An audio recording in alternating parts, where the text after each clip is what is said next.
morning, everyone. It's a little past 11, so I thought maybe we could start. Can you hear me? Great. So, thank you and welcome to this session where we're going to talk about data. From the opening session, we've been hearing government representatives, private sector partners, and development partners all talk about emerging technologies such as tokenized payments, LiDAR drones, AI survey methods, and digital twins. But the one thing that underpins all of them is really data. And so data, which is central to project design, operations and maintenance, safeguarding, and of course evaluation and assessment of outcomes, links directly to today's session about using transport data for better investment decisions. So today, we're going to spend a few minutes or hours together to think about what kind of data are available, how we want to use the data, and what kind of frameworks we'll need to move forward altogether for better outcome. And the session format is we're going to have 6 speakers, each with a 7-minute presentation on their respective topics, followed by a panel discussion. Feel free to leave questions in the app. I know that there is an app for the event. Or to note down your comments through the app or on your own so that we can take the questions during the panel discussions. And so, without much further ado, I would love to invite our first expert, Alvin, who will be providing us with an introduction to the Asian Transport Outlook. Here's the clicker. Thank you very much, Rika. Good morning, ladies and gentlemen. My name is Alvin Mejia, and I represent the Asian Transport Observatory. Wait, hopefully I can see the slides. Then, yes, thank you. Thank you very much. Okay. Oop, where do I? Sorry, the clicker. So, yeah, just to start off, I think, it's dealing with such a complex topic such as transport and the sustainability dimensions, we always need to have a better view, a shared view in terms of how we may approach the multidimensionality, the multi-scalarity of the sector, and it also makes it very difficult to make decisions, also considering the amount of resources and the time that we have to be able to make better decisions when it comes to policies and investments.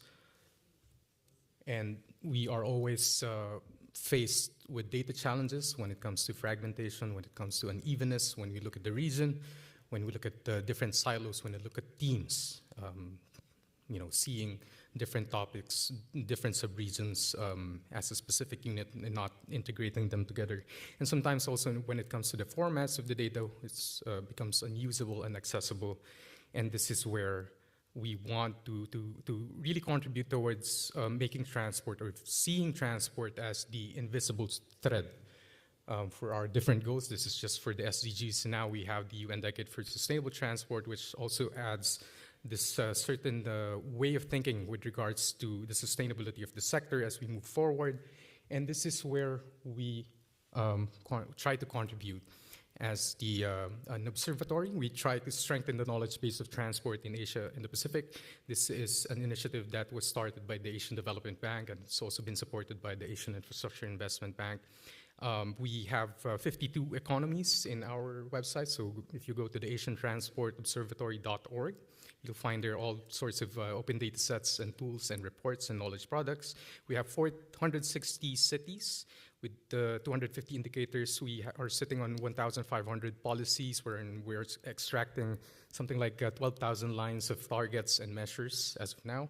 We look into various dimensions, so from infrastructure, services, sustainability. We have a certain focused lens on Asia, but we also try to situate the region against where we're at against the other regions. We situate transport against other sectors and really try to have a comprehensive view on that. We collect, curate, connect, communicate, capacitate, collaborate. So we're not just about collecting the data, but we really want to make or maximize the utilization of data by telling stories, by collaborating with others in terms of data generation, data utilization, and in essence, for the collection and collating part, we actually make sure that the data is easily accessible and usable across the various dimensions. So again, if you go to the website, you can download the data sets in various themes, in various formats that you can also, if you're really into the wrangling of the data sets, you can go there and really look at the different themes. You can download by country, by indicators, etc. We try to make use of these products from our side. We've learned along the way that really providing the data sets is really not enough. And we need to connect the dots and make the storylines out of the data. We try to provide bespoke value based on the needs. So for example, this is the Pacific Transport Observatory that we have launched earlier this week. This was also gathered additional support from the World Bank. Which is essentially a single point of entry for anything that's related to the Pacific. It culls down from the existing data assets that we had, but we have also tried to integrate a lot of various data sets that we found recently in this portal. So aside from that, again, when it comes to drilling down on the topics, this is something that we have collaborated with the European Space Agency under the Global Development Assistance Program. You can also access this through the website. This is a climate exposure risk explorer. Right now we have the strategic transport networks for 21 countries, which are supporting the Aichi Declaration under the EST, the Environmentally Sustainable Transport Process. And we are continuously exploring how to contribute more to the common knowledge. No? So this is like the new Transport Development Finance Explorer, which has 77,000 lines of project activities over the last 50 years. You can also access it through the website. And we do a lot of these, whenever we can, we want to contribute to capacity building activities across the region. So yeah, I have 1 minute. And in terms of collaboration, these are some of the mechanisms that we use to validate the data, to make sure that the data is being used. We are the official monitoring mechanism, again, for the Aichi Declaration, which involves 21 countries in the region. We are also having local partnerships, for example, in Nepal, the Society of Transport Engineers, as well as in Indonesia, the Indonesian Transport Society. Regional partnerships, for example, with the International Road Federation. We collaborate also with the Asia E-Mobility Platform, the Road Safety Observatory, and the UNESCAP working groups. And we try to get feedback from the countries, also from the country development focus for the ADB and the AIIB, and a lot of the reports that we do. And how do we contribute to these sorts of decisions? The first one is really in terms of diagnosis and monitoring, situating, again, where we're at in terms of transport, where we're at against other regions, against other sectors, and trying to see where we are heading to, what are the gaps. We try to enable, yeah, the clicker is not enabling right now. So enabling evidence-based dialogue. So I think for the last couple of years, we have been cited more than 500 times in various things in scientific journals, news articles across the region. And this is also really moving towards creating that communal awareness about transportation, where we're at as a region. And lastly, strategy, intervention, identification, and prioritization. We're seeing also the work of ATO being cited in official reports. Also in terms of projects, last year we found at least project documents associated with at least 7.1 billion in financing or project cost envelopes. So this is something that we are also happy to see as we move forward with ATO. And I think with that, I would like to thank you for your patience and attention. Thank you.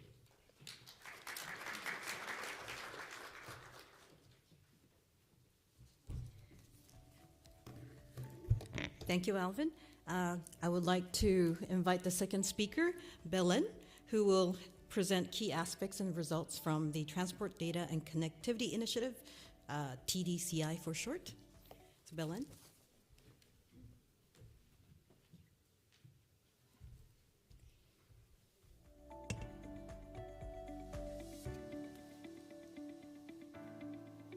Okay, I hope. Perfect. Thank you. Good morning, everyone. One of the last presentation. So Thank you for being here. Really appreciate that. My name is Belen Vasquez. I'm from GIZ. I'm coming here to talk a little bit about the Transport Data Commons initiative, and specifically on the aspect of how can the TDC support investment decisions. So 3 points. I will talk about the transport challenge, which already Alvin has already correctly mentioned. Of course, the TDCI's role, and what are we doing right now to support. So, already said several times, and I think pretty much all of you that are working on transport and that manage data, this is a big pain point. And it's actually good to find this confirmation with the colleagues and other organizations that we are facing the same pain points. Data is scattered across institutions, no coordination sometimes, inconsistent indicators, no standard metrics between countries or regions. The lack of resources, of course, in many developing regions, specifically in data collection methods, and we are missing also this global or connecting infrastructure. So this is not only a monitoring problem when we talk about the UN Decade, for example, but also it's an investment problem. Development banks, governments, and private investors need this comparable, reliable data to make evidence-based decisions about where to invest these billions or hopefully billions of euros, dollars in transport infrastructure. And this is where TDC comes in, Transport Data Commons Initiative. It's not just another monitoring system, but actually a connective, shared infrastructure. Here you can visit already our portal. I will, of course, later share a little bit more on show how can you access it. So what is TDC? As I said, the shared data infrastructure, the portal, it makes data discoverable, accessible, usable. Observatories like ATO can amplify the reach. We have also already, we have a lot of organizations already backing up these principles. SLOCAT already migrating data. Community groups, for example, in Manila, I was yesterday part of the Jane's Walk, where we were mapping pedestrian activities and accessibility issues. This is the platform where this data could also serve a purpose of investment decisions in the future. So when a finance ministry needs to justify budget allocation for cycling infrastructure, for pedestrian infrastructure, the evidence is there. And it's not only coming from a really formal way, which is great from, for example, observatories, but also from a collective citizen-led initiatives. We have also the data standards, not inventing new ones, aligning with existing best practices. Probably this is the speech that I will repeat all the time, the idea of aligning what is already there. We are not reinventing the wheel. There is no need to reinvent the wheel. So we have FAIR principles, machine-readable format, human-readable formats as well, which is more relevant even, standardized metadata so that Latin America can actually use Asian data and not only read about it. So investors can benchmark performance, policymakers can assess what actually works when competing or committing even resources. We have an active, really active community. We're really strong in this inclusivity aspect. It's 30+ organizations. I will show a little bit of logos later, working to make this availability of high-quality data being thought as a public good, because better data means better decisions. It's simple as that. This is what we have been doing. I will try to wrap it up fast. We're working, for example, for the international development organizations to include already in their TORs clauses for managing data sets and data collection processes. So funded projects can contribute data back. And this means every transport project becomes a learning opportunity, generating evidence for future investment decisions, so that everything gets well since the beginning. We will use it. We use a lot of resources for the data collection purposes. What if this data was already there? No need. Also, we are not asking anyone to abandon their systems. We know that there's a lot of good work in place. We're asking them to make the data discoverable and interoperable, which is one of the other main pain points when we talk about this. Another topic in governance and in capacity and integration. So we have the TDC regional focal points, intending to have also the perspective and the voice of TDC in Africa, TDC in Asia, TDC in Latin America. Already specific organizations that have already gained trust in their specific localities. We're not imposing frameworks, of course, but rather amplifying voices, as I said, because regional actors know what data their governments and investors actually need. I can also talk a little bit here when I said about the logos. This is something that it's not a project. So Transport Data Commons is not something that could end up because someone left or a project ended. And probably that sustainability in practice is what really helps the governments and actors to have reliability on where to get the data so that propose later projects for investment, making them fundable. Here is also I can share a big picture. We got together in Glasgow in early May, and organizations already show how important it is to be a provider, a publisher, a collaborator, or funder of the TDC. So this isn't just an aspiration talk, but we actually have a commitment. And for this, we developed also a Glasgow Declaration, that's how we call it, which are specific calls to action targeting governments, targeting international development organizations, knowledge institutions, and also the TDC itself. Again, this is not an organization's project, it's something that goes beyond. Almost on time, just to have a little phrase, you cannot manage what you cannot measure. I think this has been also said a lot, and only if we measure, we can see transformation. So that every transport investment in this context, whether it's 10 million for bike lanes, 1 billion for metro systems, is actually grounded in evidence of what really works. Thank you very much.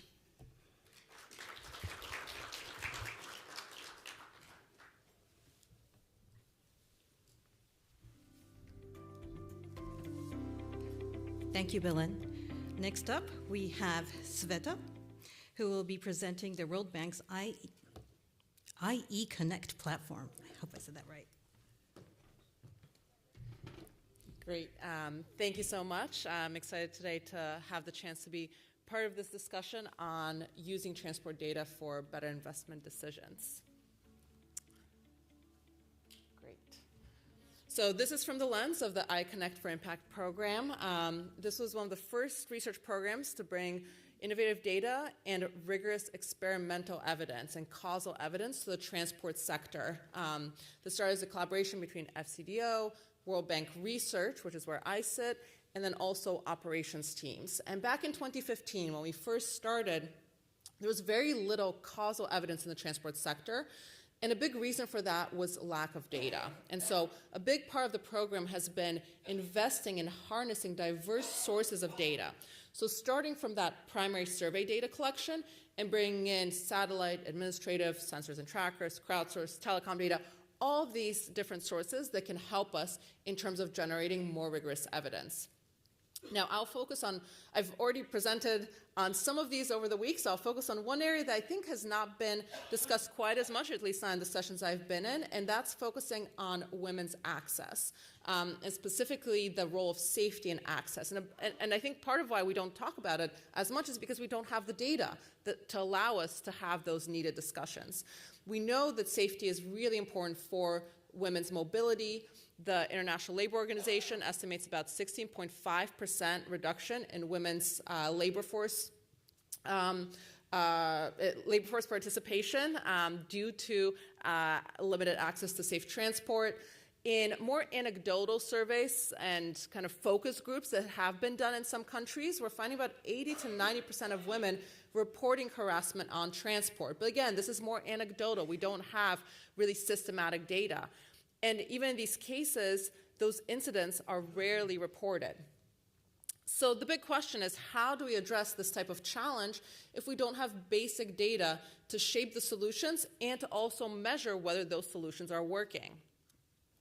So I'll show one quick case study to demonstrate the value of data and how we can do this in Dar es Salaam. This is work from my colleague Girja Borker, who leads our gender work in iConnect. So looking at Dar, if we look at the administrative data and the police reports, those are not at all reflecting the reality. We only see about 0.006% of the population reporting gender-based violence. Now, when we look at national surveys, that goes up to about 20%, so we're getting closer, but that still is not covering the women's everyday experience. We conducted a representative survey in Dar, and there we're now seeing about 60% of women reporting harassment in public transport. But even this doesn't capture the full picture. So what the team did was develop a new mobile app to crowdsource the data so that we can generate more information on the harassment that women are experiencing or witnessing. So the Njani app allows women to anonymously report if either they've experienced sexual harassment or other forms of harassment on transit, or if they've witnessed it. And when we look at this data, looking at data initially piloted and collected from enumerators and also from women who volunteered to use the app, we see that women are facing harassment every 2 weeks. And I think it was close to 100% of the women experienced some form of harassment over the course of the pilot. So this is really pervasive. And a huge percent of those incidences are occurring on public transit. So if we want to make transport accessible, we need to address this issue. Additionally, this app is now being scaled to Dhaka, Bangladesh. So also when we invest in this type of technology, when we invest in collecting data, it's not a one-off project. It actually allows us to use this potentially across many different countries and projects and to learn from that. So why does this matter? If I haven't yet convinced you, but hopefully I have, why we should be collecting data and addressing this issue of harassment for women in transit, well, when we study this in India, we find that women forego 20% of lifetime salary to feel safer while traveling. So this isn't just about whether I take the bus or something else. This is affecting women's livelihoods. And therefore, it's affecting all of us because that's 50% of the population. And the way that we study this is looking at women's choices of college. And we collect traditional survey data for men and women, and we combine that with data on safety that we collect from SafetyPin, another crowdsourced app, which is fantastic, which allows us to create a surface of safety for the whole city. And then we look at where are the colleges that women and men are going, and where could they have gone based on their scores. And then we overlay this with Google Maps data and the trajectories that those women and men would take to calculate what the impact is in terms of the safety that they're experiencing and the choices they're making. And we find first that women are spending about 2 times the annual tuition to travel by safer routes. But more importantly, women that could go to better ranked schools that would allow them to have better jobs are choosing lower ranked ones because it's safer to get to those. And so that's really affecting not just their wages, but also potentially their labor supply, because some women may choose not to even enter the labor force because of these impacts. And finally, what can we do? So with data, we can also test solutions and measure what is working. And so we've been doing this in Hyderabad, India, where one intervention we did tested uniformed versus undercover policing. And we find that uniform policing leads to 27% lower harassment. And this is important from a policy perspective because until now, in Hyderabad, they were using undercover policing. And so if they literally just had those officers wear uniforms at no extra cost aside from the uniform, they could decrease harassment by a huge percentage. And so in this way, data can inform our investments and make sure that we're applying them in the right way. They also tested doing an interactive training to de-bias police officers, and that led to further improvements in terms of reacting to cases of harassment and addressing those issues. So in all, to bring it back to data and investing in data, when we have better data, that allows us to inform the challenges and understand the challenges, but also the potential solutions. We can then do impact evaluation to measure the impact of those solutions to make sure that we're investing in the right things. And then that impact evaluation is going to lead to new data being generated. And so we get into this virtuous circle where we're learning more and we're able to do much more with our limited resources and to achieve the goals that we're all aiming for. Thank you.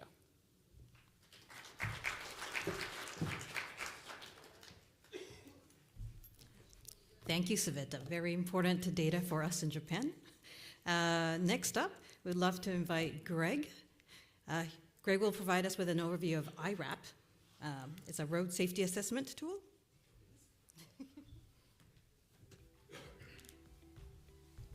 Good morning, everyone. Thank you for joining this session. I apologize to you all who've seen something of this presentation before. Hopefully it's not too repetitive, and I have some new insights to share for you. So IRAP, yeah, it's the international... Oh my gosh, I've totally lost control of this thing. There we go. IRAP is the International Road Assessment Program. We're really here to help answer these key questions. How safe are our streets, roads and highways? And what can we do to make them safe? And secondary, how much is that going to cost? And these are not abstract questions. These are questions that hundreds, literally hundreds of engineers today here in the Philippines are pondering at the local level, at the city level, provincial and national level.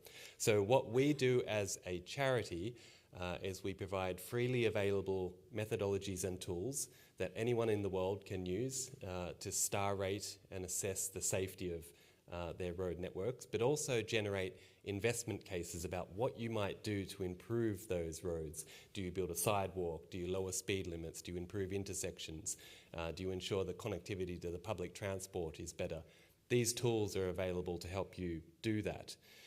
Really what it's about is taking often very disparate road data, putting it together through the software and adding intelligence to it in terms of safety insights. That VIDA software is freely available, so anyone in the world can use it. One of the key strengths is it's a highly standardized, data-driven approach, so that you can be confident that if you do an IRAP assessment here in Manila, it's being done in the same way that someone might be doing it in Dar es Salaam or in India. It uses the same methodology, so highly standardized, which is very powerful. Traditionally, we've done these surveys through assessments through surveys. People go out on the road and collect video data, then literally sit down and record 100 meters by 100 meters what the attributes are. More and more we're seeing we're able to bring together data from many different sources, and AI is helping us a great deal. So we're seeing an explosion in the coverage of the networks with the star ratings, which has incredible implications for project planning, policy development, designing of roads and monitoring and evaluation. So that chart, that map you can see at the top there, is every single road in a city has got a star rating based on fully automated coding. So no human intervention in collecting that data. It's from existing sources already. So this is a quick demonstration of the VIDA software. You can log in there anytime, vida.irap.org, and begin using it. One of the things that we do at IRAP is provide training about how to use this data, but also technical support and advocacy about how it can be used to help improve the safety of your networks. Very intuitive and very powerful. So here you can see, for example, the interface where you can start adjusting the different road attributes that you can record on your road network, and you start to see the impact that that has in terms of star ratings for safety throughout the network. This next one, actually this is in Thai at the moment, so it's showing, this next map is going to show estimated fatalities and serious injuries on this network based on the infrastructure safety assessments. So you can see what are the top 10% in terms of estimated deaths and serious injuries across the network.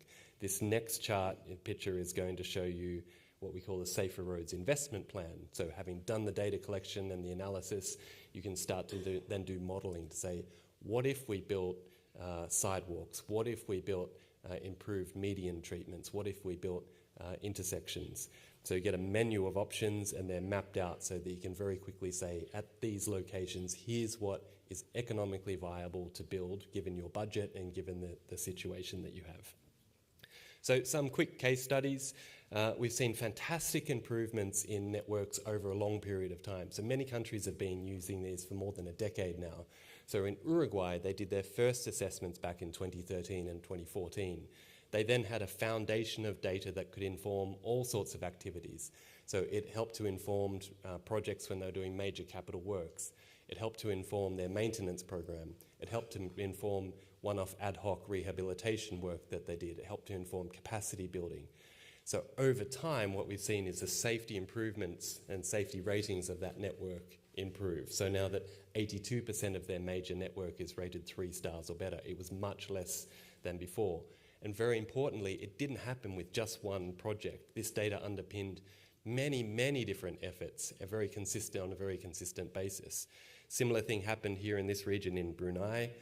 In Senegal, for example, they've seen a huge reduction. About a quarter of their deaths have been reduced in 3 years as a result of some targeted safety interventions that they made on that network.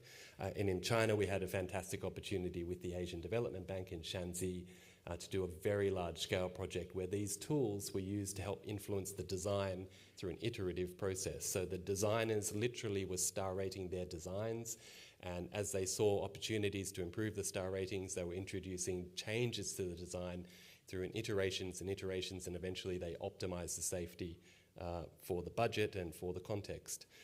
Importantly too, these tools, this methodology is very much globally recognized, it's globally standardized and very transparent. And in fact, it aligns with the principles of the International Capital Markets Association, which has very strong requirements about how you measure impact for investing, for impact investing. So World Bank, Asian Development Bank, International Capital Markets Associations recognize that the IRAP methodology is a legitimate tool that you can use to mobilize financing in sustainability arena, which I think is very, very powerful. So it can be a very strong basis for example, shaping a road safety bond. You might do that for schools or for safety around high pedestrian mobility areas, for example. And just to let you know that we have a major update of the methodology happening this week. We've just published this. The methodology that's been used to date is called version 3.02. The new one, version 3.1, has significant improvements to the methodology for pedestrians and bicyclists. I'm sorry to say for all the planners, it is now harder to get to 3 stars or better for pedestrians and bicyclists, but it's a much better reflection of the reality, especially when it comes to the relationship between speed and pedestrian and cycling risk.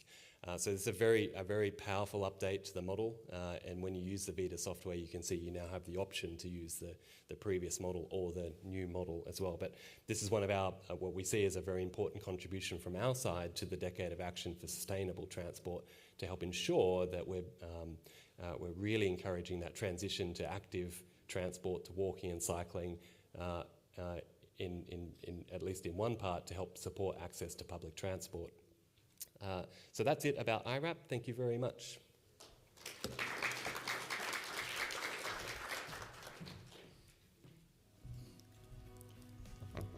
Thanks, Greg. I would like to, at this point, invite Michael, who's come all the way from China, to talk to us about the Green Roads Toolkit initiative developed by ADB.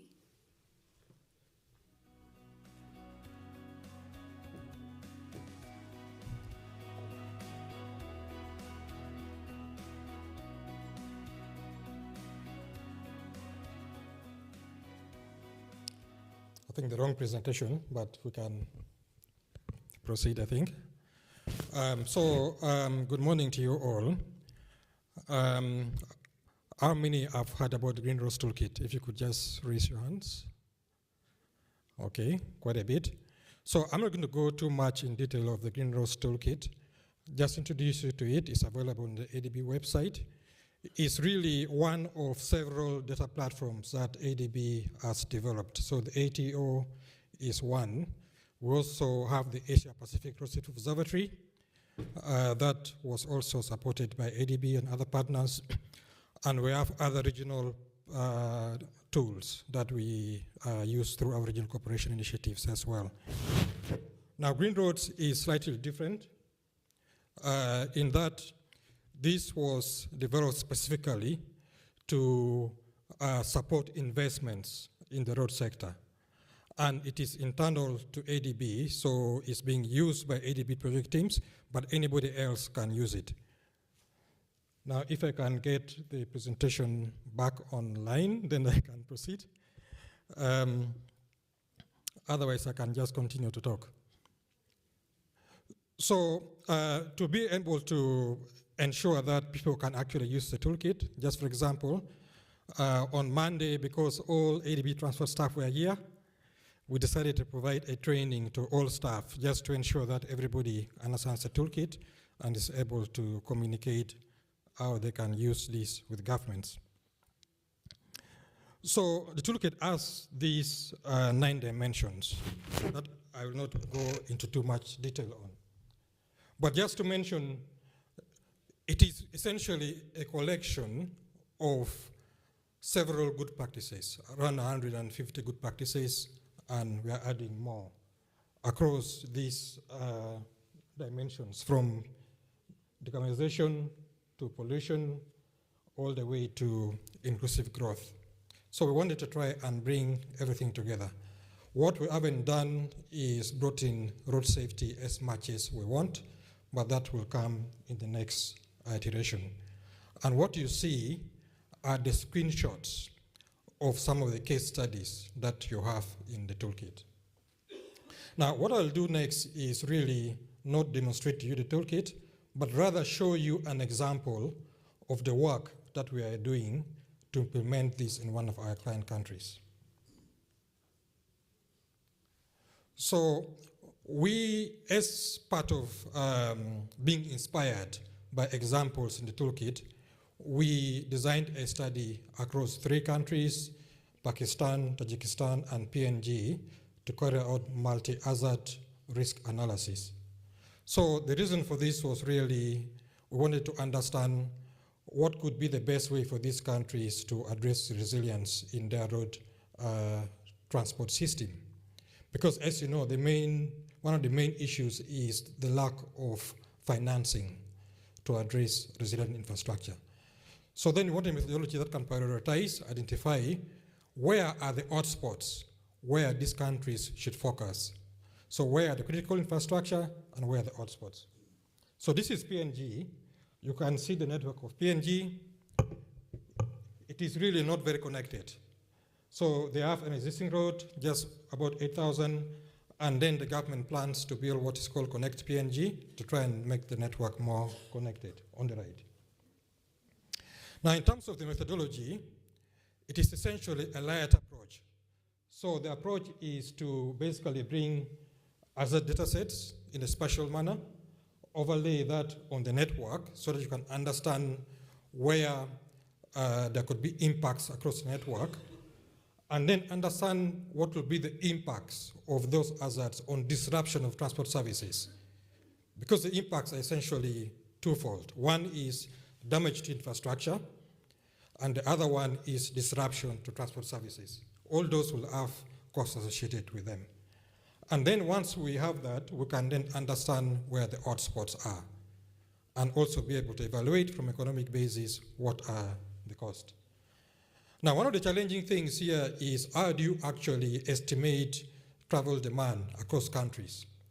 So that's the methodology on the right that we use, which actually uses the normal traffic planning model, and then is informed by AI and algorithms to make sure that we can use crowdsourced data to quickly estimate traffic volumes across countries. So then, results. So this is an example of the expected annual damage to road infrastructure. So when hazards happen, they can then cause the damage to infrastructure, and this is done for the various hazards. So flooding, earthquakes, and also landslides. And then you get, of course, the cost in terms of damage. On the right, you can see the sections that are impacted by multiple hazards, which is really what you want to know, yeah? So which sections are really affected by which hazards and by how many. So on the right. Then in terms of just summarizing the estimates of the cost, what we do is we estimate these damages for the baseline scenario. So right now, for both the existing network, the proposed, as well as the total baseline, but also looking forward when climate change happens, in the future for the various climate change scenarios. And then you can see that with climate change, obviously costs increased, and landslide seems to be the most dominant kind of like hazard in terms of impact. Then, once you know where the hazards are, we need to understand also which road sections are most critical to providing transport services and access. This is where the criticality analysis comes. And essentially the approach is twofold. To understand if a link is broken, what is the impact on transport services? So there are two cases. In one case, if that's the only link that links you to a node, then there's complete loss of services. While in the other case, traffic might be rerouted. But that means that it takes a longer time for goods and services to reach their destination, and there's costs associated to those. Now, those costs, we assign those costs to the links that are broken. And analysis is done for each individual link on the network. So you can imagine a country like Pakistan, which is extremely huge, it can take a bit of effort. But with technology these days, we are able to do that. So we do that, and we can get those costs associated to each of those links on the network. So you can see this shown on the right in terms of vehicle hours for a PNG network. But PNG, because it's disconnected, most of the links are critical anyway. Then to try and identify the hotspots, we set two criteria. One is for the hazards in terms of the damage, and then another criteria for criticality. So then for the hazards, we said, let's select sections which have 4 or more hazards, and then with a certain threshold in terms of damage, and then for the criticality in terms of more than 5,000 vehicle hours. So what you see in terms of the circles are the sections where both criteria match. So in terms of 20 most critical sections and important sections that needs to be addressed. So then government can take those and then look at it and see what kind of adaptation options they like to make. But then another important requirement we set was to look at how do we measure resilience. So one criteria suggested was avoided losses, which we look at if PNG just maintains the current standards of drainage.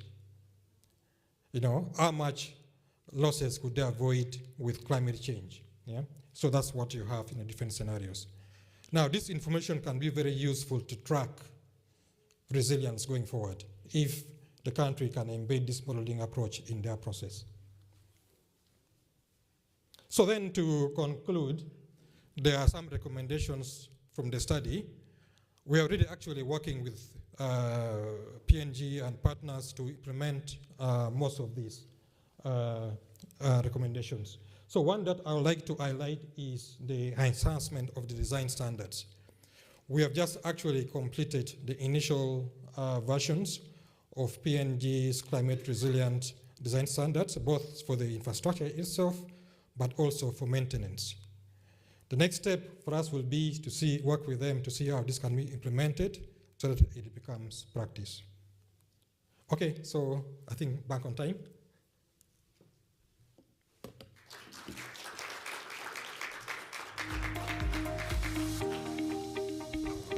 Thank you, Michael. Next, we will have Colin introduce us to the RIDE program, which aims to develop a Journey Time Reliability Index. Colin?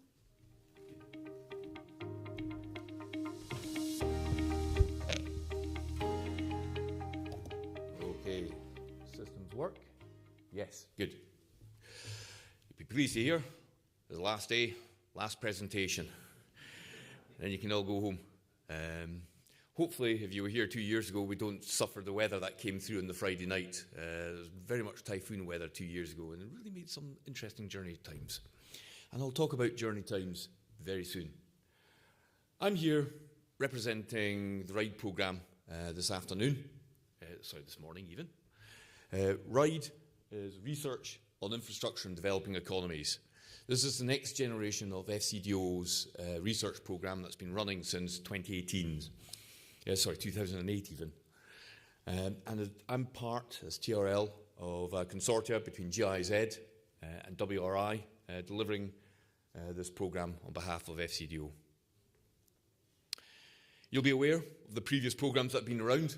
RECAP, which was between 2008 and 2020. That was about a £10 million programme, delivering a number of bits of research. One of the key ones for TRL, it's in the ATO platform now regularly, is the Rural Access Index, a really key index which everybody uses now as a benchmark for identifying improvements and measuring benefits post-improvements.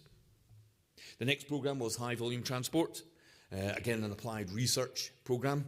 That ran for 7 years, between 2015 until just recently, 2025. That was about £18 million. Again, that's delivered some very key bits of research across some of the programmes that, again, TRL were involved in. We are very pleased with our Road Note 31, which has been more or less the seminal documentation for road design and pavement design in sub-Saharan Africa and tropical areas, including Asia.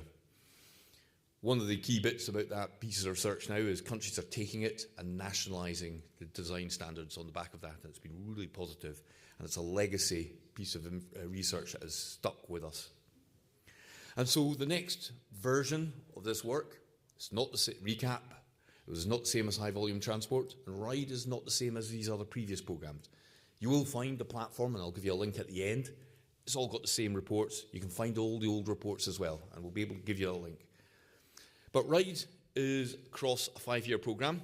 You may have heard it launched as a 2-year programme, and I'm sure Felipe and Benin have mentioned it before, but we're slowly, drip, notifying people that RIDE has been extended now for a full 5 years. So it's split into 2 phases, a 2-year phase and then a following on 3-year phase. And we're doing a number of pieces of work behind that. Partners in RIDE, talked about it. It's a platform programme designed by FCDO. So it enables other partners to put in money to access the research, access the institutions that are able to provide that research. For ourselves, we've got the German Ministry have donated, helped fund the platform alongside FCDO and are generating research from the back of that. The partners, GIZ, are the platform leaders. They are looking after coordination and communities of practice, ensuring that all the work that is done underneath the RIDE programme gets embedded in countries, make sure we're using local researchers, making sure we use local teams.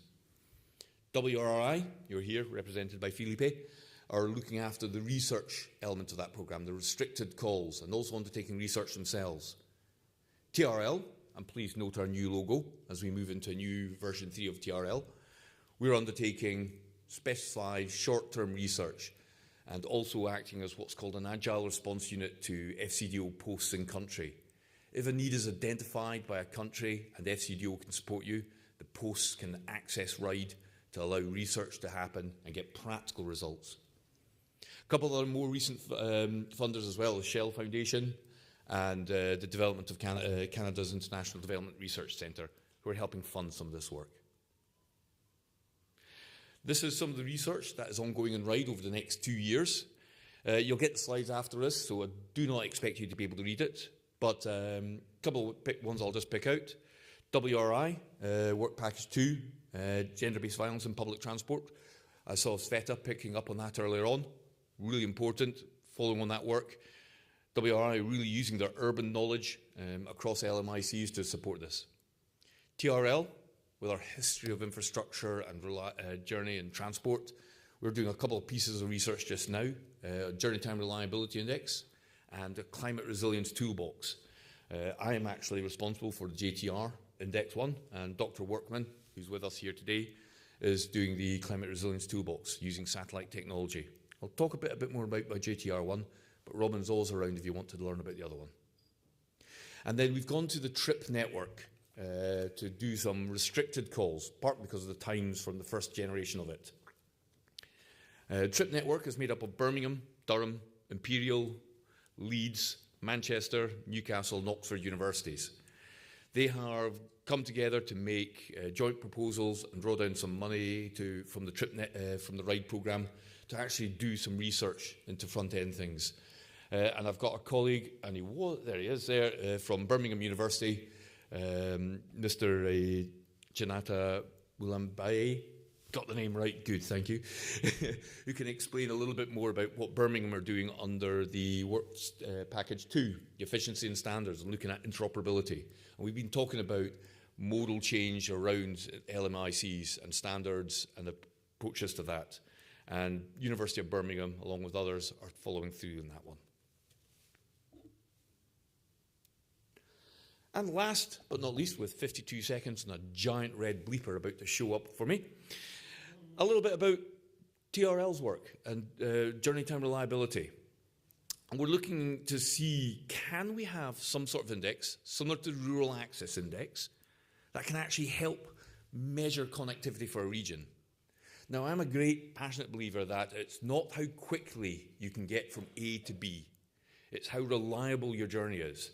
We did think actually post locking in this JTR reliability word, we maybe have done journey time consistency or journey time variability, but we locked into reliability early doors and it's out there now, so we're difficult to pull back now it's out there. But reliability is not how quickly you get from A to B, as I said. It's how reliable your journey. You want your goods to get to market, if you're a farmer, without any issues. You want to be able to know it's going to take me 3 hours this day, 3 hours the next day, 3 hours the following day. You want to know that if I'm going to do it on a national holiday and everybody's travelling, it will take me longer. But that's a reliable journey because I know it's going to take me longer because it's there. There's a great example in Scotland going from Inverness to Edinburgh, 4-hour journey down the A9 dual carriageway, a major road in Scotland. At times, you could do it in 3.5 hours. At times, you could do it in 5 hours. That is absolutely no good for moving cattle and sheep, where you have to rest them and feed them and things. And so what we did in Scotland is looked at that, looked at where the pinch points were. And it's not how fast it is. It's not building new carriageways. It's looking at ITS and informing people of when there's delays. Google Maps is very good for that in terms of when you plug in your journey. Let's formalise that and take all these bits of data and actually give an index that can tell you where and when to make improvements. For TRL, we're looking at the Northern Corridor. There it is on screen. And we're looking at, could it be process-driven stuff within border crossings and things? Could it be logistical problems where you don't have refrigerated logistics in the right locations? Could it be vehicle maintenance that's delaying your goods and things and people are not learning how to manage their vehicles over long distances and warmer conditions? And we're looking to try and develop this index. We're working very closely to try and understand what could be in this index. How would you score it? How would you grade it? Would it be a 0 to 100? And would you start at 50 or would you start at 75? Indexes can go down as conditions change. And as you make an investment in border processing, digital IDs or whatever it is, it may improve your index. And it's a good litmus test to say, for banks and for funders to see a benefit quickly as you expect the later lag indicators like GDP to materialise later on. This is ideally, hopefully, to give you a quicker index and a quicker feel of how your investments have gone. So RIDE is funding all this. That QR code will give you information about a RIDE newsletter. You can always contact myself, Felipe, or GIZ. Benen's here from GIZ, and we can talk to you more about the RIDE programme that FCDO are running. But as we said, hot off the press, it is now going out for 5 years. There's another 3 years being added on. And somewhere in my notes, because it was in an email last night that it landed on my desk, it's now up to 13.4 million, the research. Universities are always encouraged, especially universities and LMICs, to approach the team to undertake research. If you have good ideas, please come and approach the teams. Thank you.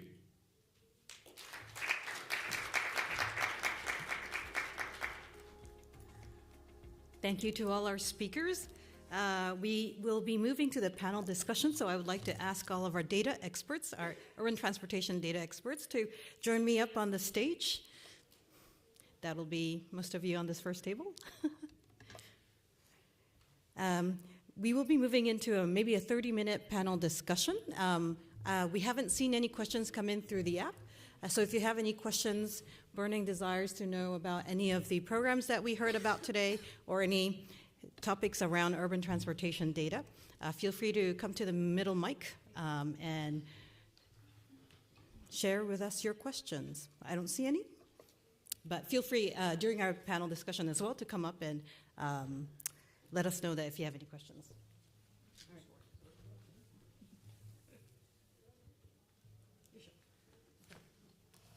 So, that was very interesting. It was a plethora of data. And it's interesting to hear that you have so many sources of data, but also so many ways of applying data. And I guess it'll be quite interesting for me personally to try to understand with all of these rich data, different sources, different applications, and different platforms. What are some of your experiences that you can help share with us here today about the key challenges or key opportunities in translating transport data into concrete policy and investments decisions? I'll start off first that at TRL, we use a lot of data to try and make informed decisions.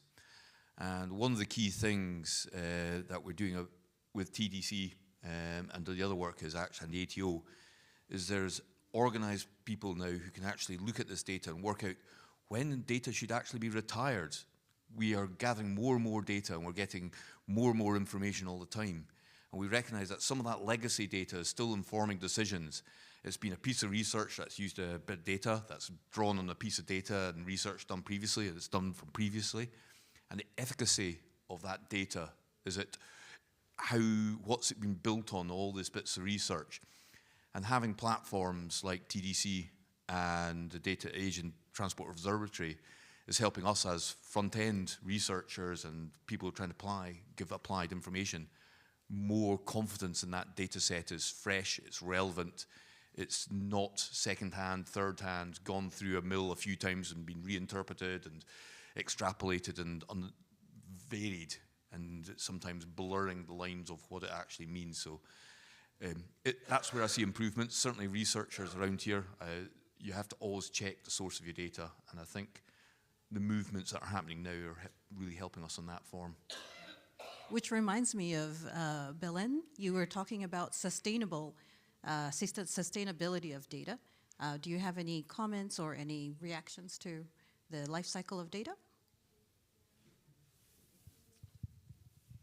Yeah, on the sustainability side, I think what TDC is really trying to be emphatic about is that this goes beyond a project.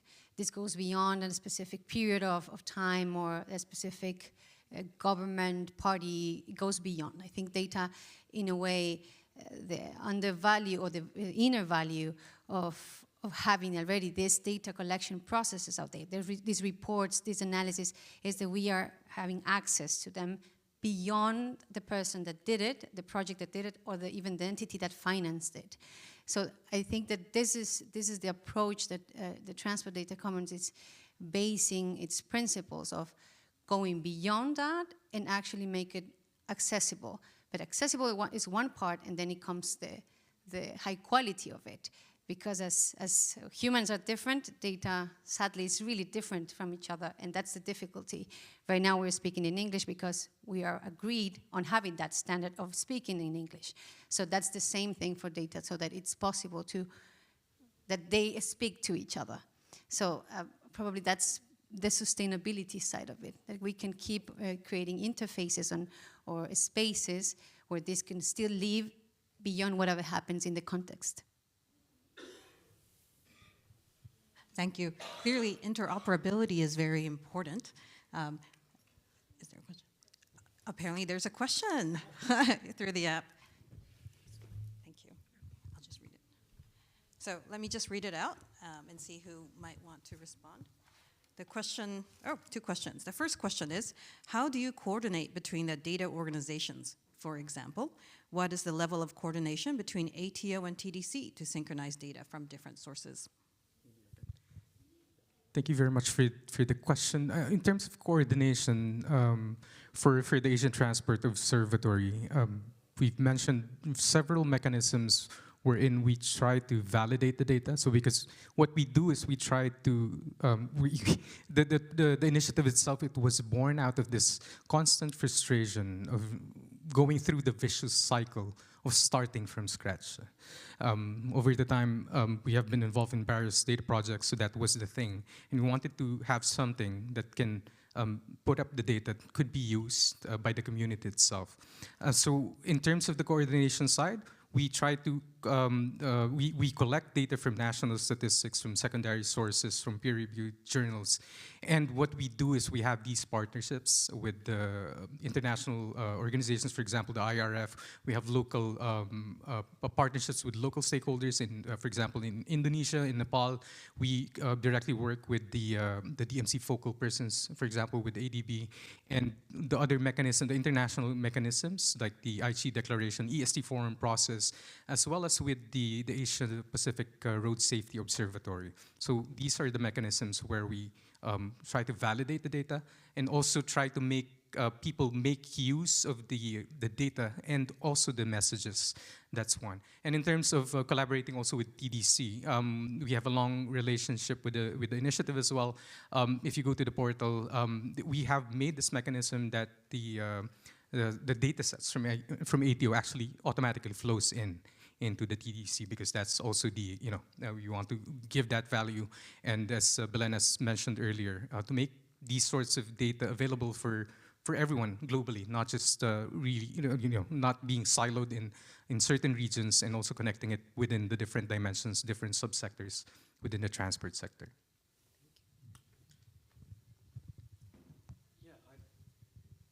I was just going to add, because I think that question relates a little to the challenges and the plethora of data that you were talking about. And I mean, I think what you can see is there's a lot of source data out there, and what's actually happening is like the analysis of that data is happening by many different sort of tools. And so you can see there's IRAP, there's the reliability, there's the green tool, but they're often driven by the same source data, actually. So we're all sort of taking that same pool of data, which would be in the data commons, and sort of putting a different lens on it. And I think that's where the challenge comes for someone like a highway agency or a city, is that you're getting these many different analyses and you've got to make decisions on, in the end, it's one piece of road or it's one transit hub that you need to make changes for.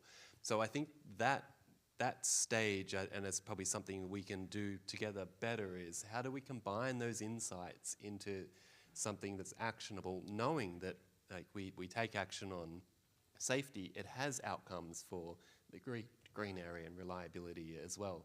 So I think that sort of analytical level is quite challenging. And the other challenge I see working with, particularly with highway agencies, is those insights and analysis are flowing better and better to decision makers, and it's becoming, I think, they're getting clearer and clearer insights. But there's still really difficult challenges about implementing on the ground. So in the safety area, when it comes to executing really good sidewalks or good cycling infrastructure, that's still difficult. That's still a challenge for many engineers at the local level. So I think I actually see in the data space and analytics, it's kind of blossoming. There's rich information there, but still getting things built on the ground is really, really a challenge.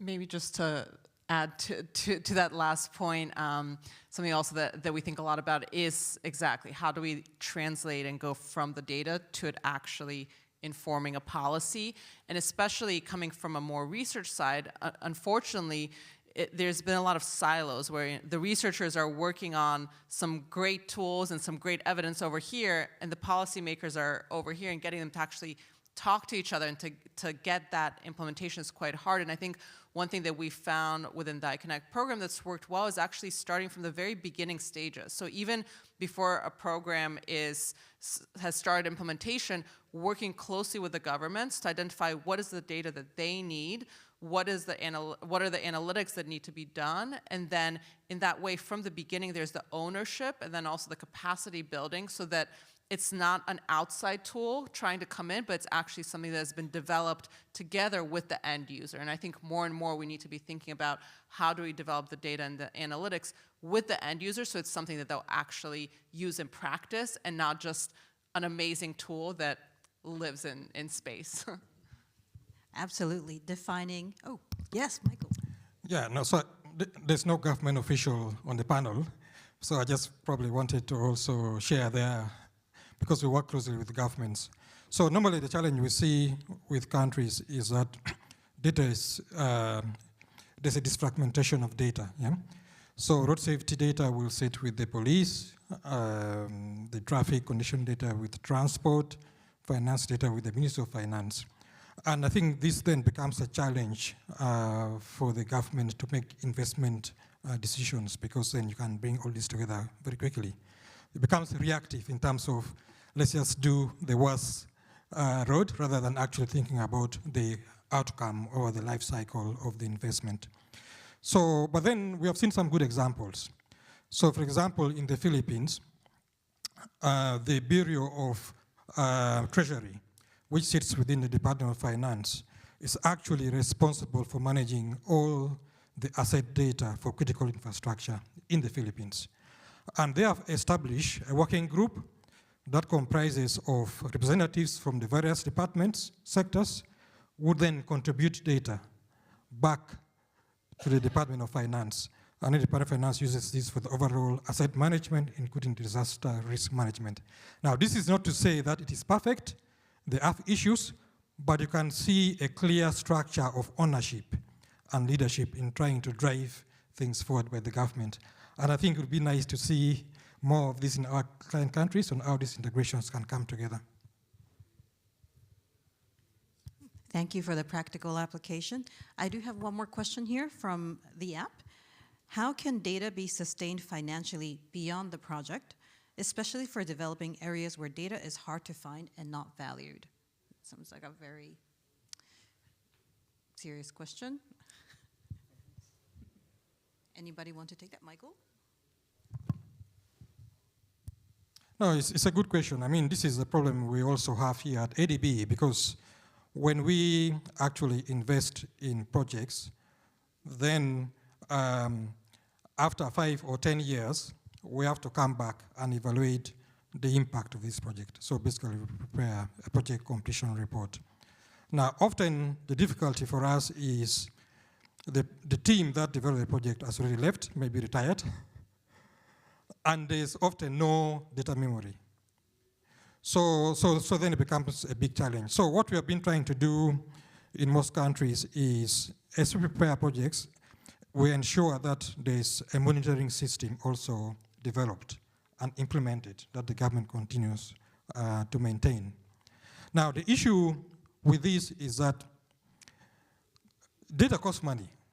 Even the maintenance of the data costs money, because somebody needs to sit there and make sure that they're looking after it.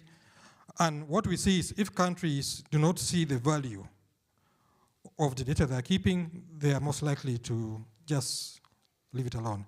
So we have to be very careful on how we design our indicators to make sure that they're relevant for the countries and are able to invest in maintaining and monitoring them. Of course, the other thing is capacity building. So one of my roles is asset management, so I help to mainstream asset management across ADB's member countries. So we are establishing asset management systems within these countries, but ensuring that we just don't leave them with the systems and go away, but work with them so that they can actually see the value of implementing this and are able to maintain it going forward. Now, the other thing we need to do is see how we can integrate these systems with other data sets, like road safety, for example, so that it becomes much more easier for them to maintain. But I think the point here is that, we have to be very careful about, what kind of data we collect, because there's a cost also to the collection and to the maintenance. We need to be able to ensure that whatever data we want to maintain and keep is what is really going to be useful for what decisions we want to make. Maybe just to add to what Michael has said, also based from our experience, what we have invested really in the past is developing the backbone and the spine. You really need that to be able to cut down on a lot of the things that would have costed more money every time you start something on data. So I think that has also been at the core of the Asian Transport Observatory. So we really invested a lot in terms of building that spine. And this backbone should also be geared towards elevating the communal capacity towards generating knowledge from the data.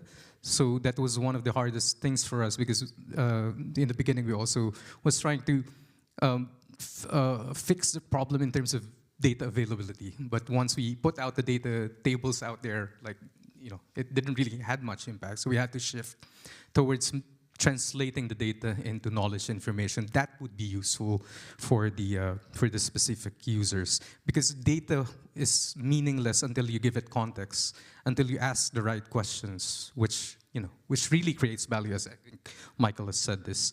And lastly, aside from that, building the capacities around the data. So once you have the data appreciation, the data awareness that it's there, you can build these purposive or purpose-driven tools that would allow the wider community to be able to make use of the data to answer the questions that we want to answer.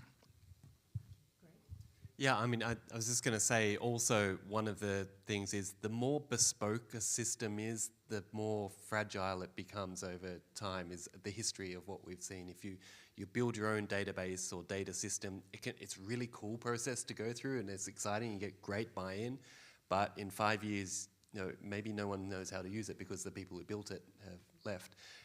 So as using existing tech as much as possible, proven tech that's worked in a context similar to yours is really valuable, I think. But also using data that also doesn't require bespoke. There is so much data around now, and thinking about how we recycle and reuse data to answer the questions that we have sort of builds in resilience for your systems as well. So just one of the examples we saw is that we heard here, Grab is very, very happy to work with everyone to share their data. That's an excellent way of using them as a way to keep your data sustainable, rather than having to collect it fresh yourself.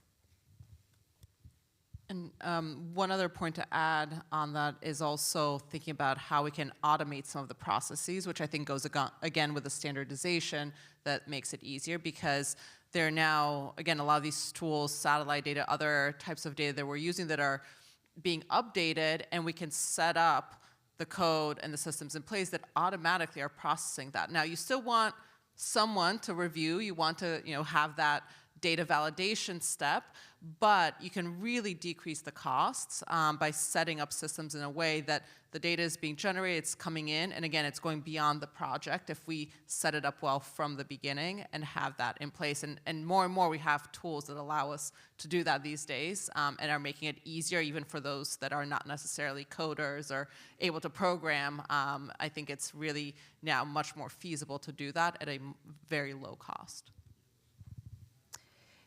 On this, I wanted to kind of connect two thoughts. Before, Sveta, you were talking about the evidence-based policies, right? And then going to actions. And then we're also pretty aware that there's a vast quantity of data everywhere.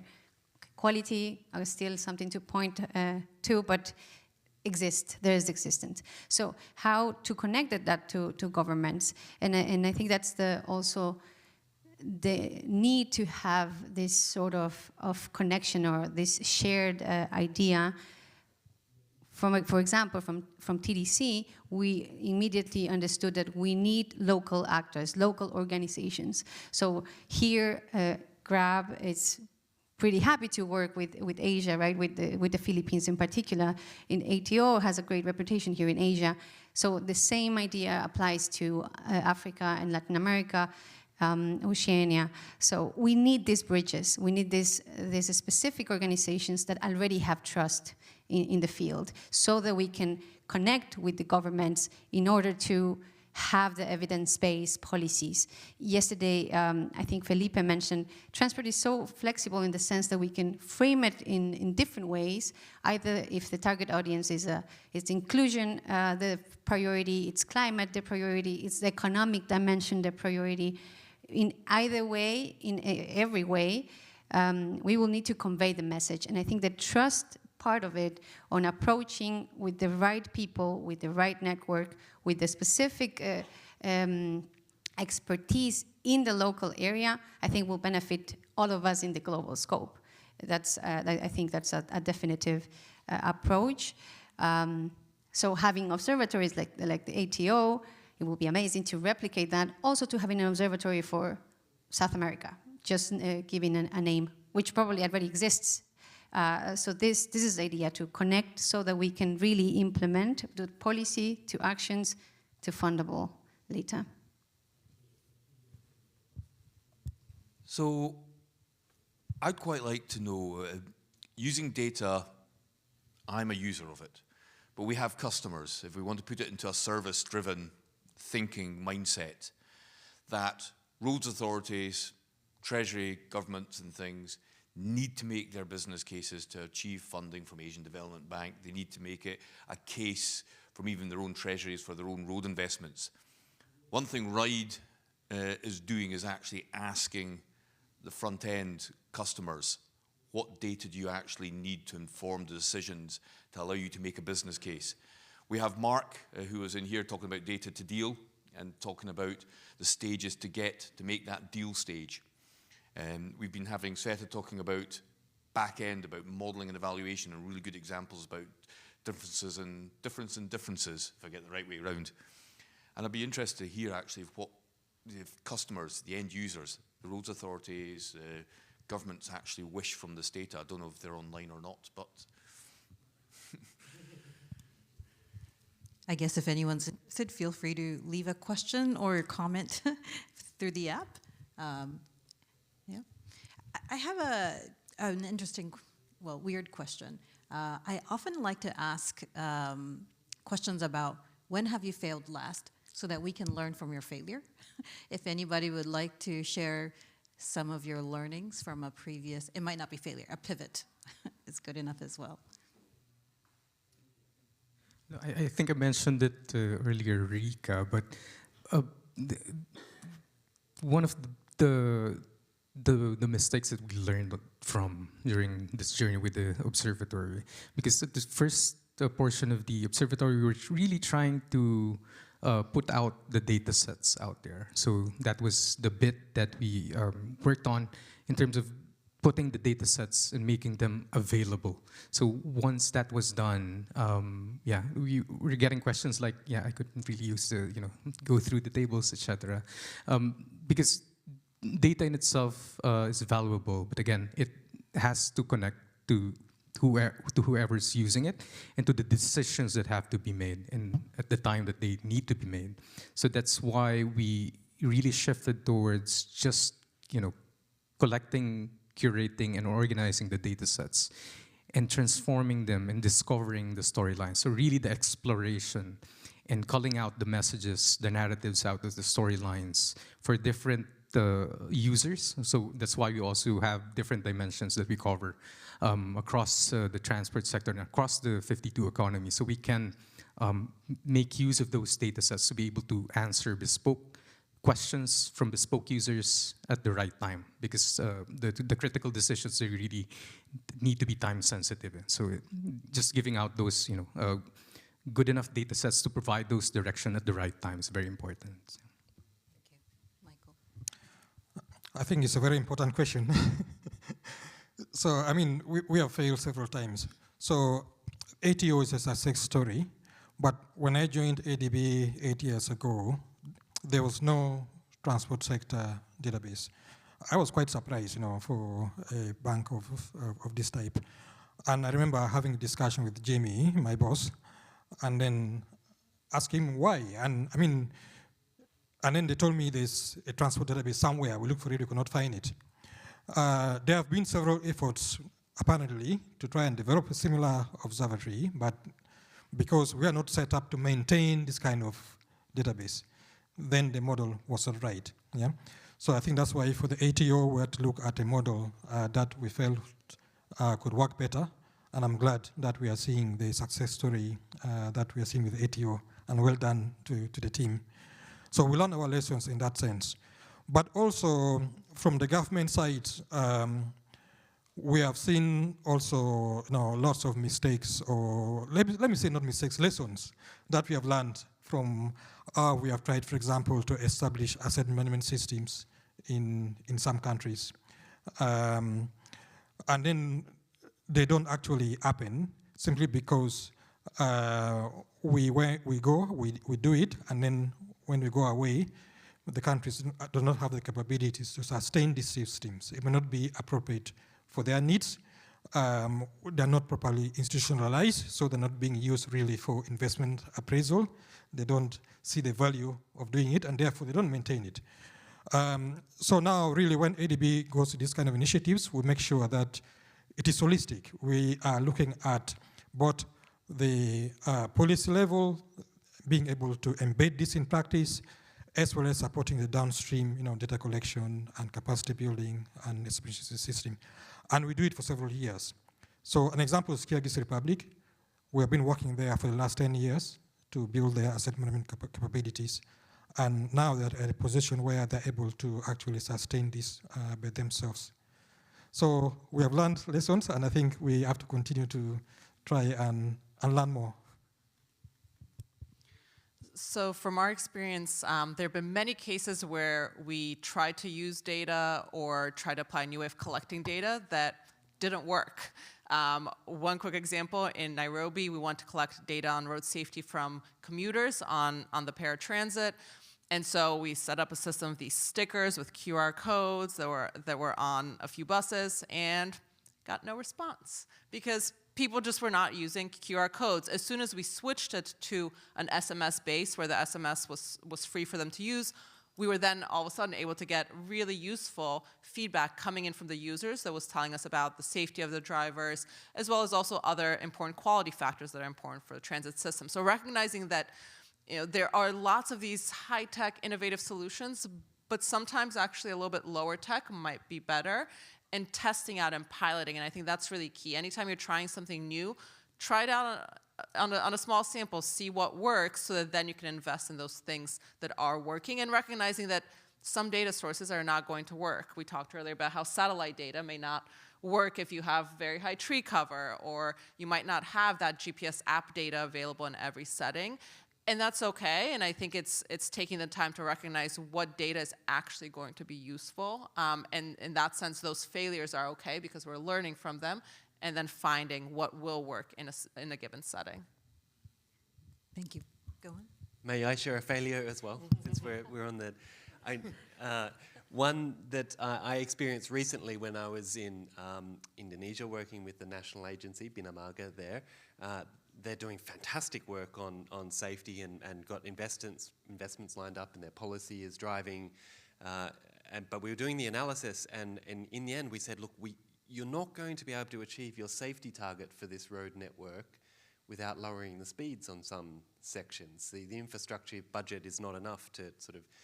And they say, yeah, but we're not in charge of speeds. It's the Ministry of Transport that's in charge of speeds, and we did not have the Ministry of Transport at the table and aware of the data and aware of the strategy going on. So we sort of built in failure from the very start from not recognizing the complexity of the governance arrangements there. So yeah, a learning, and this is, it's happened many times, is that you do these great analysis and someone knows about it, but it's very common that other people who are directly involved in making it success don't know about it. So getting everyone around the table early is really, really important for this. It's a great learning, and leads us to the next question that came in. Do you also see a need to reform the regulatory framework in relation to investment decisions in line ministries to institutionalize transport data in the evaluation process? Regulatory, Colin. I was going to once say, as people who have to bid for work from ADB, ADB have now introduced a requirement for an economist within most of their projects and their TAs, really to be able to actually demonstrate that M&E, monitoring and evaluation component, and economic benefits from it. So yes, there has probably been a gap in the past. We as end users have been recognising that there's been changes coming. The importance of embedding, maybe taking the data that's generated from a project and making sure it's actually specified within a contract to be accessible and portable to places like the Data Commons and the Asian Transport Observatory would be very beneficial. Quite often countries like withholding data sometimes and holding it or ring fencing it because sometimes it doesn't paint them in a good light. Some of it is in European regulations, you've heard of GDPR. Some of it is that last mile journey might identify people. But I think having specifications within contracts to actually share that data and make it open. In Europe and in the UK, there is legislation now that requires you to do it. So there is open data across governments and things. And having those open platforms enables decisions to be made much more easily without having to go and find that data. It's actually accessible and searchable. Thank you. Yeah, quick comment adding on that, exactly adding on that. From the GIZ side, being an organization that also funds certain activities in ground and also globally, this is also something that we are actively trying to frame it in the best way to have already a clause in the TORs. It's basically not a lot of effort just to put a copy and paste and a specific clause with the specific guidelines of data related sustainability topics. Of course, this goes hand in hand with the challenge of this not coming that naturally just yet for governments to disclose their data. This is still a sensitive topic in some countries. And this is, of course, a work that we are trying to organize it better, think about it better, talking about, again, about bridges and knowing the actors in place. But yeah, this is an effort that we are clearly aware and in the concept of institutionalizing public data, making it a public good. Yeah, just quickly. So, yeah, I think the idea of changing regulatory frameworks is an interesting one. And I was just trying to think of an example. So road safety comes into mind because you have got different stakeholders, and then you really need to bring all the data together from health, from transport, from the police, to try and have really this systems view of road safety in a country. And then this is really difficult to have, even from insurance, so that you can know what crash data is. Yeah? So being able to coordinate, that's difficult. And I recall that we actually worked with the government of Mongolia to have some data sharing agreements amongst the different departments, so that they're actually willing to then share data that can then be used to have a better view of road safety. Thank you. We are almost out of time, we are out of time. Just wanted to thank our global speakers and experts to share very practical experiences and cases that was hopefully helpful for everybody. I think if I had to do a takeaway, I would say it sounds like we have to do a lot of this data thinking more upstream, where we bring the right partners together, talk about it strategically, identify what we really want to get out of it before we even start with the data collection or thinking about the platforms. And it's really much more about collaboration, which I know in the transport industry we talk about a lot. So thank you all, and hope we have a great lunch after this. Thank you. Thank you, everyone.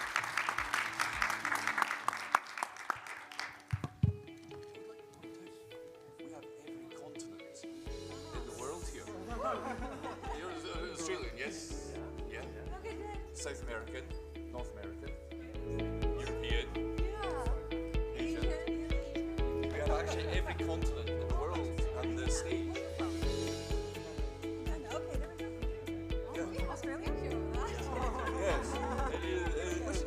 more content. I can do a selfie.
Hello. Sandali po.